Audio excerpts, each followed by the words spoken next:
Guys welcome back. അപ്പോൾ ഇന്ന് നമുക്കൊരു വാട്ടീറ്റിന് വേണ്ടിയാവാം. അപ്പോൾ രാവിലെ തന്നെ ഞാൻ ആ ഡ്രിങ്ക് കുടിച്ചിട്ടുണ്ടായിരുന്നു. പിന്നെ ബ്രേക്ക്ഫാസ്റ്റ് ആയിട്ട് എടുത്തിട്ടുണ്ടായിരുന്നത് ഇന്നലെ വാപ്പയുടെ ബർത്ത്ഡേ ആയിരുന്നു. അപ്പോൾ നട്ടി പപ്പിൾ കേക്ക് ഒരു പീസ് കഴിച്ചിട്ടുണ്ടായിരുന്നു കേട്ടോ ഗൈസ് രാവിലെ തന്നെ. പിന്നെ ഉച്ചയ്ക്ക് ലഞ്ചിന് കഴിച്ചിട്ടുണ്ടായിരുന്നത് ചപ്പാത്തിയും അതേപോലെ തന്നെ ക്യാരറ്റ് ഒലുത്ത് ചാള മുളകിട്ടതും. പിന്നെ ചാള മുളകിട്ടതെന്ന് ഒരു 3-4 പീസ് എടുത്ത് കുറച്ച് മുളക് പൊടി ഉപ്പും കുറച്ച് മസാലയൊക്കെ തേച്ച് അത് വീണ്ടും പൊരിച്ചെടുത്തു കേട്ടോ ഗൈസ്. കറിയിൽ നിന്ന് തന്നെ പൊരിച്ചതും ഉണ്ടാക്കിയിട്ടുണ്ട്. അടിപൊളി ടേസ്റ്റ് ആയിരുന്നു കേട്ടോ ഗൈസ് ഇതെല്ലാം കൂടി കൂട്ടി കഴിക്കാനായിട്ട്. വൈകുന്നേരം ഒരു 4 മണിയൊക്കെ ആയപ്പോൾ വീണ്ടും ഒരു പീസ് കേക്ക് എടുത്ത് കഴിച്ചിട്ടുണ്ട്.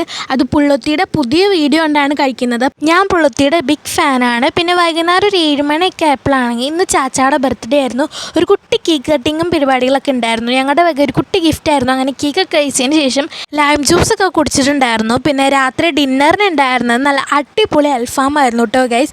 ബർത്ത്ഡേ വ്ലോഗ് ചാനലിൽ വരുന്നുണ്ട്, അപ്പോൾ എല്ലാവരും വെയിറ്റ് ചെയ്തിരിക്കുക കേട്ടോ ഗൈസ്. പിന്നെ മൗസിയിൽ ബർത്ത്ഡേ ഓഫർ ഉണ്ടല്ലോ, അങ്ങനെ ഞങ്ങൾക്കും കിട്ടി ഗൈസ്. ഫ്രീ ആയിട്ട് അവിൽ മിൽക്ക് കിട്ടും. 2ാമത്തെ തവണയാണ് വരുന്നത്. ഇന്നലെ എൻ്റെ പാപ്പായുടെ ബർത്ത്ഡേ ആയിരുന്നു, ഇന്ന് ചാച്ചായുടെ ബർത്ത്ഡേ. അങ്ങനെ അവിൽ മിൽക്കൊക്കെ കുടിച്ച്. അപ്പോൾ ഇന്നത്തെ വീഡിയോ ഇത്രേ ഉള്ളൂ. അപ്പോൾ എല്ലാവർക്കും ബൈ ബൈ.